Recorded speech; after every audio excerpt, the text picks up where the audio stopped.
lang kasi balad yung kay Mr. C eh. At this point in time, wala pa yung na hinahanap mo pala yung, wala pa yung control. Pero kung babirit yun, ay, yun na yun, ang sarap na nun. Nakaupo ko dito.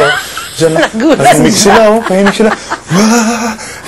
Ganun lahat yung mga biro, yung mga tira eh, tirada. Pagdating kay Bugoy, ngayon at kailanman Mr. C, ngayon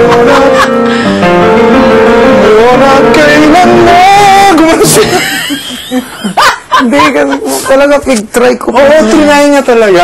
Ang lakas, yan na taas. Na hindi masakit, ano? Hindi po. Yan hindi masakit. Yun yung tamang muscle na gumagana. Hindi ako lumiyad. Yan! Hindi mo kailangan. Kasi anong nagtrabaho? Ito. Opo. Pak! Yan! Nga lang, wala pang control. Pero, ay sus! Ilang araw lang yan. Sa totoo lang, ilang araw lang yan. Sige lang, konti na lang yan. Oo. Konting concentration dyan lang sa part na yan. Kasi pag hinihinaan ko, super sakit siya dito. Parang nakukunot yung noo ko. Hindi rin, it's not a matter of parang kumbaga sa gas pedal, apak ng todo, apak ng kalahati. Point is, dito mo na ina-adjust. Dito. Oo, dito lahat mag-a-adjust. Dito lang nag-a-adjust. Hindi dito eh. So, apak ng hinay, apak ng malakas.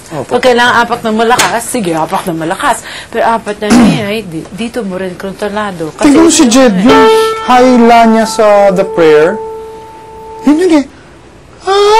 Nakaganon, no? Pero, ang hina-hina. lang yan, eh. Pero ibig sabihin, ganun yung volume na kayang gawin nun. Pwedeng mahinang-mahina, pwedeng malakas na malakas. Okay. Thank you po. Sige. Ingat po. Bye-bye. Teach mo kasi ulit? Bukas ngayon at kailanman. Ngayon at kailanman. Ikaw.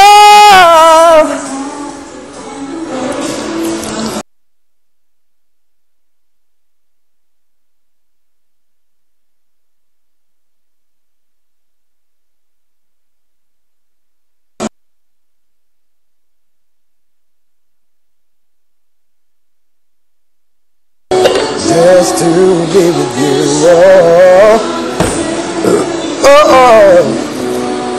There may have been times when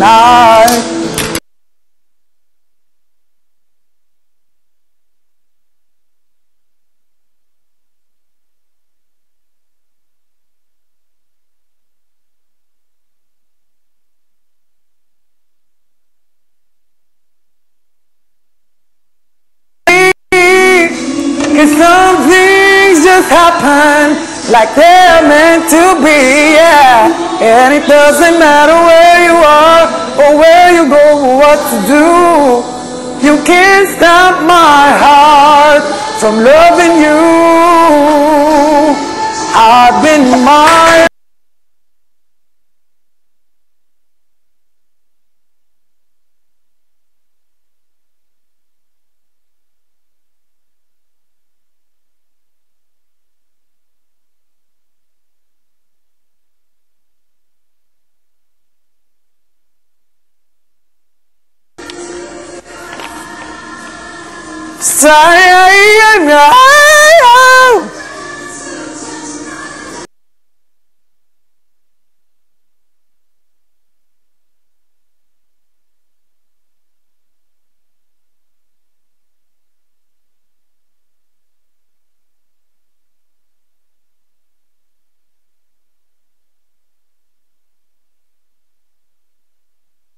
Okay, sir. Miguel, nakalimutan ko. Alam ko. Sorry.